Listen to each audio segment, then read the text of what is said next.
레날 부인은 아이들에게 줄리앙의 얘기를 꺼냈다.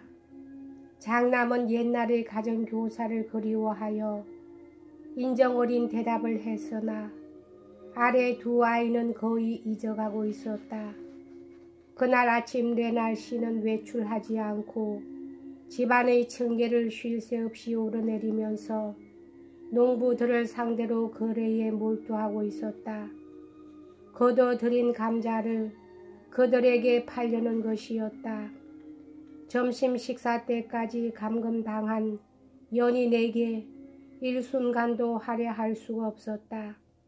점심 식사 종이 울리고 식사의 준비가 되자 그녀는 줄리앙을 위해서 뜨거운 수프를 한 접시 훔쳐내려고 생각했다. 발자국 소리를 죽여 주의 깊게 수프 접시를 운반하면서 줄리앙이 있는 방의 문 앞까지 왔을 때 그날 아침 사닥다리를 감춘 하인과 얼굴을 딱 마주치고 말았다. 하인도 역시 소리를 죽이고 마치 무엇을 엿듣기라도 하는 듯이 귀를 기울이고 복도를 오고 있는 참이었던 것이다. 필경 줄리앙이 경솔히 거닐다가 소리를 냈으리라. 하인은 약간 당황한 듯이 저쪽으로 가버렸다.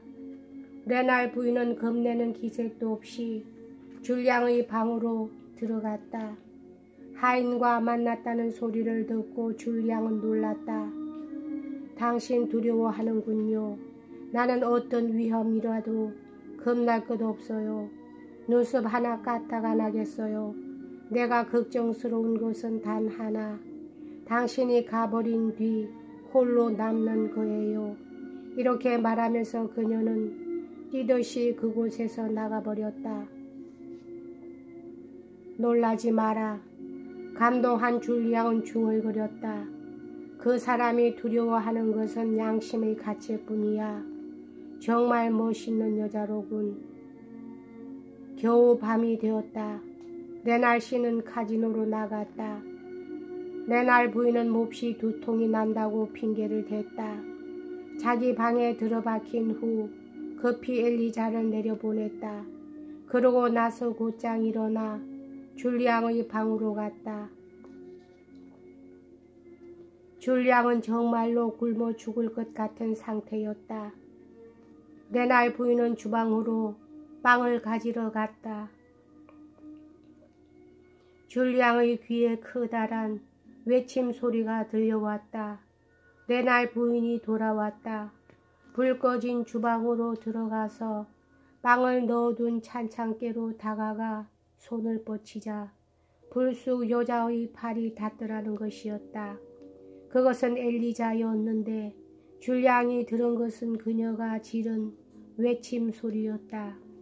엘리자는 그곳에서 무엇을 하고 있었습니까? 과자라도 훔쳐 먹고 있었겠죠. 아니면 우리들을 살펴보고 있었는지도 몰라요. 이런 말을 하면서도 레날 부인은 도무지 꺼려하지 않았다. 그러나 다행이었어요. 파이하고 커다란 빵을 하나 찾아 가지고 왔어요. 그곳엔 무엇이 들어있죠? 하고 줄리앙은 부인 앞치마의 포켓을 가리키면서 물었다. 레날 부인은 점심때부터 포켓에 빵을 넣어둔 것을 잊어버리고 있었다. 줄리앙은 뜨거운 정열을 기울여 부인을 끌어안았다. 이처럼 그녀가 아름답게 보인 적이 전에는 없었다. 파리로 가더라도 이처럼 훌륭한 여인을 만날 수는 없겠지. 줄리앙은 기쁨에 넘쳐 이렇게 생각했다. 부인은 이런 일에는 익숙해지지 않은 여자인 듯 서투른 일이 한두 가지가 아니었지만 한편으론 참다운 용기를 가지고 있어서 이와는 다른 종류의 더 심한 위험이 아닌 이상 두렵지 않다고 생각하고 있었다. 줄리앙이 맛있게 먹고 있는 동안 부인이 식사가 초라하다는 말을 농담삼아 하고 있노라니 갑자기 방문이 힘껏 뒤흔들렸다. 레날 씨였다. 왜 문을 걸고 있소? 하고 소리쳤다. 줄량은 소파 아래로 기어 들어갔다. 들어오자마자 레날 씨가 말했다. 웬일이요? 아직 옷을 갈아입지도 않았잖소. 저녁을 먹는데 문을 잠그는 법이 어디 있소.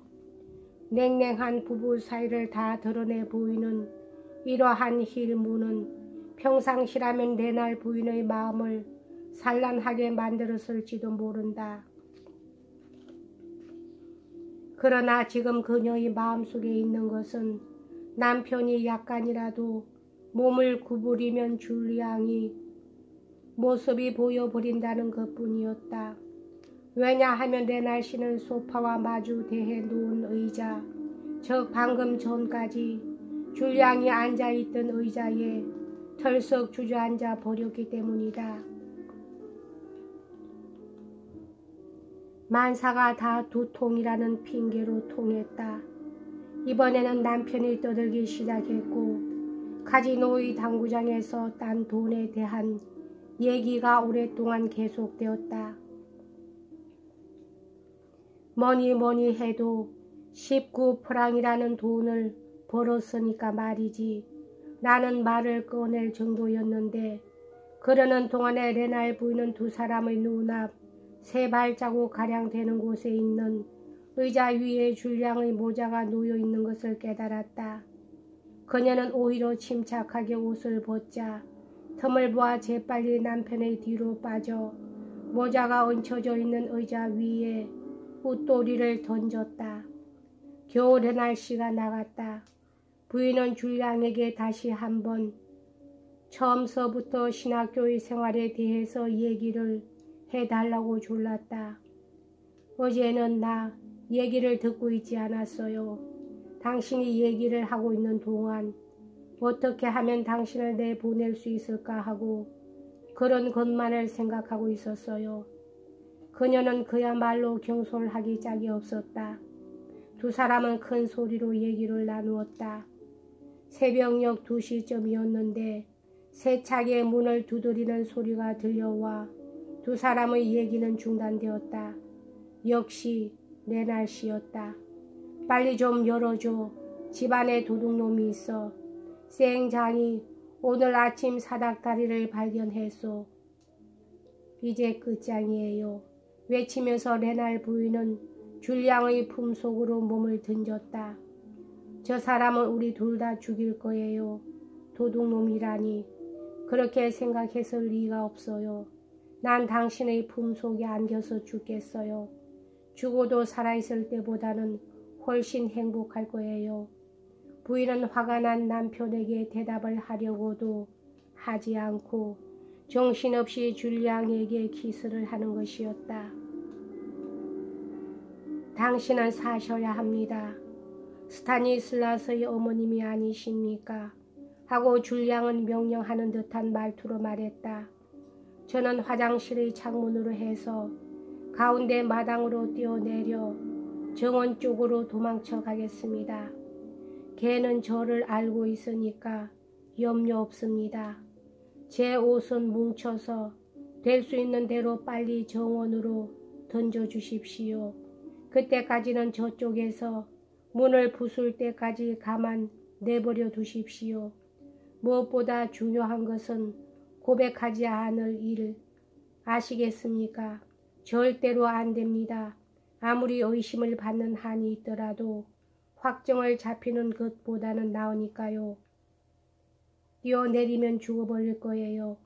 그것이 그녀의 단 한마디의 대답이었다. 그것만이 근심이었다. 그녀는 줄량을 따라서 화장실의 창가까지 갔다가 줄량의 옷을 감추고 나서 문을 열어주었다. 남편은 열화처럼 노했다. 그는 아무 말도 없이 방과 화장실 속을 휘둘러 보고 곧 나가버렸다. 옷 보따리가 던져졌다. 줄량은 그것을 거머쥐자 두버강을 목표로 삼아 정원의 아래쪽으로 한다름에 달려내려갔다. 달리고 있는 동안 바람을 가르는 탄한 소리가 났는가 싶더니 찰나의 틈도 없이 총소리가 들렸다. 레날 씨가 아니로구나.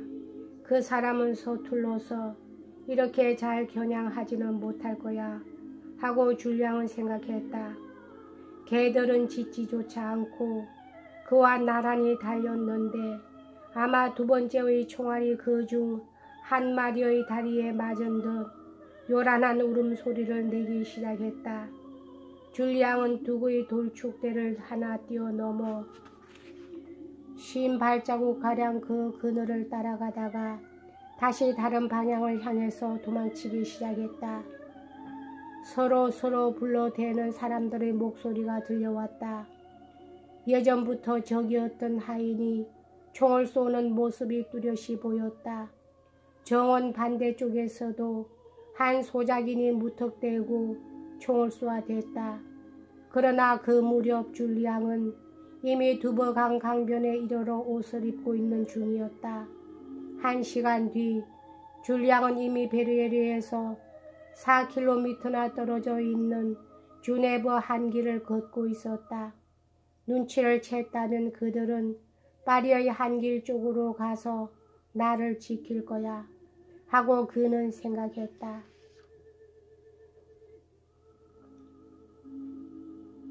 여기까지 하겠습니다.